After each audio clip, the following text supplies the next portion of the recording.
first game on the docket. It's Thursday Night Football, Seahawks at the Cardinals. So this one should be pretty interesting. It's another division game, so it should be a lot of fun.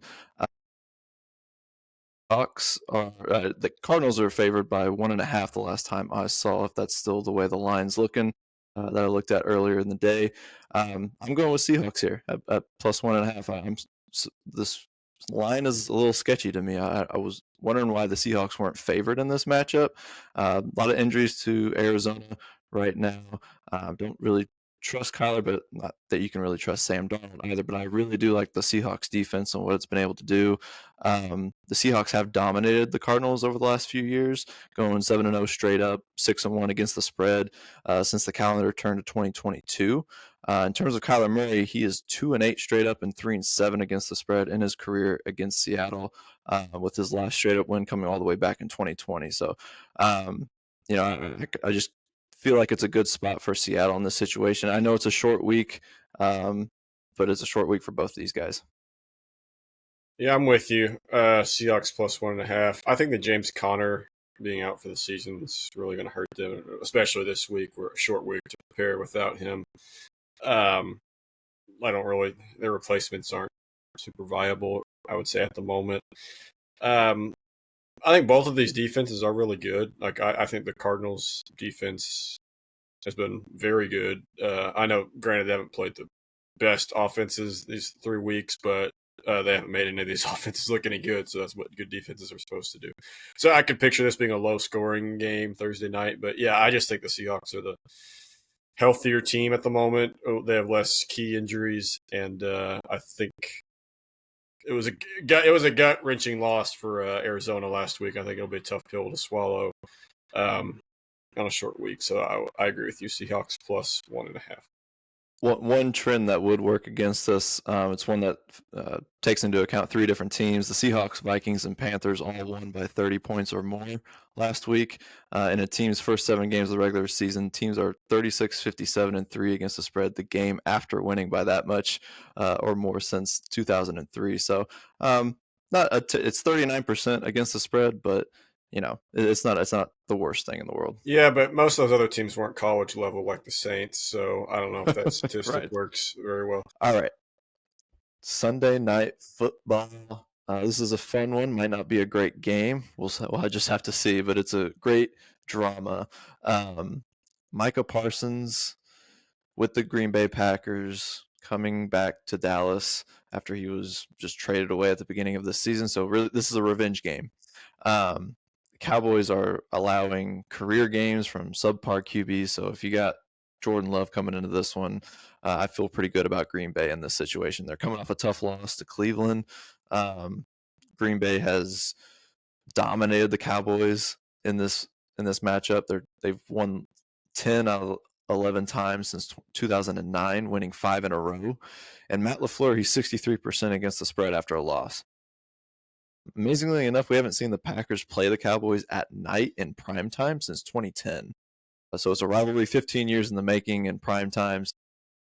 Give me the Green Bay Packers at minus 6.5. Okay. I'm going Packers minus 6.5. As I mentioned before, Dallas's defense is one of the worst units I've ever watched. I feel like, particularly their secondary, but I mean, the pass rush can't get to anyone either. And it definitely doesn't help that Green Bay came off a horrible offensive performance. So, they're going to want to bounce back. I feel like this is like the worst kind of offense that this Cowboys defense could play against. Like, if they're playing a team that had like one dominant wide receiver and like multiple wide receiver threes, I feel like they'd have a better chance. But the Packers just have so many low-end wide receiver ones, wide receiver twos that loves throwing to. That I don't know. Packers won't. I mean, the Cowboys won't be able to cover them all. And this just looks like a terrible matchup. You mentioned the Parsons thing. I mean, the narrative is he's out for revenge. I mean, he got what he wanted. I mean, he got out of there. So I don't know, but I'm sure he'll have a big game. Plus, the Packers have just owned the Cowboys through Aaron Rodgers' tenure, and then on the Jordan Love. That's one torch that was passed. So and as long as it's under a touchdown at 6.5, yeah, I like the Packers here. Okay, moving on to that other game I mentioned earlier about possibly being on Comedy Central. Cartoon Network's another possibility. I don't. Maybe This the is a tough CW, Monday although the night CW has doubleheader. had the CW has had a few decent college games, so I won't disrespect them too much. But nevertheless, Jets Dolphins 2.5-point favorites. Last I checked, and both came off more respectable performances than the previous week. Jets had an opportunity. Well, Jets had the lead after the blocked field goal return, and the Dolphins had multiple. By far, the best game the Dolphins have played until that Tua pick against the maybe the best team in the league, the Bills at Buffalo. Dolphins have longer rest, plus they're at home, and Tua just generally plays better at home than on the road. And they're both 0-3, so I'm going to pick the home team here. Dolphins -2.5. You know my feelings on the Dolphins. I hate this team, everything about them. But in this situation, I think this is the one time I may go with them, and They're not 0-17 bad. They're not. right. They're not. It's just they have a lot of issues. I like the number basically is all I feel good about with the 2.5. So yeah, I think they could win by a field goal pretty easily. It's just the Jets coming into town. The Jets are not very good when having to go down to Miami. Tua has beaten 4 different Jets QBs. He's beaten Joe Flacco, Wilson, Rodgers, and Boyle. so it's he's 5-0 straight up, 3-2 against the spread versus the Jets in his career. So yeah, we'll pick the Jets, or we'll pick the Dolphins, and hopefully the second of the Monday night doubleheader is better than this one. But that matchup is Bengals and Broncos, which last season this was a great matchup. It was towards the end of the year, had a lot of stakes for both teams. This year, After week 1, it would have looked like a good matchup. I'll say that. it would have. But with Joe Burrow going to be out for 3 months with the turf toe, got his surgery, so hopefully he can be back, and the Bengals will still be in playoff contention by the end of the year. Probably not, but in this situation, it's just a perfect get right spot for Bo Nix.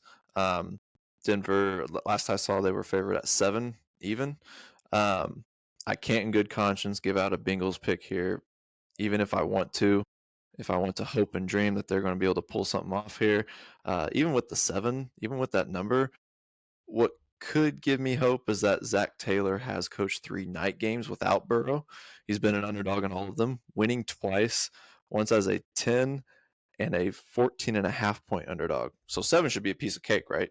But last week with Jake Browning was not good. And it with the Russell Wilson news about him, being demoted from starting QB, there's already news of like potential destinations for him. Please, we do not want him, even if we sorely need him. I'll take Jameis Winston before I take him. So you took the Broncos?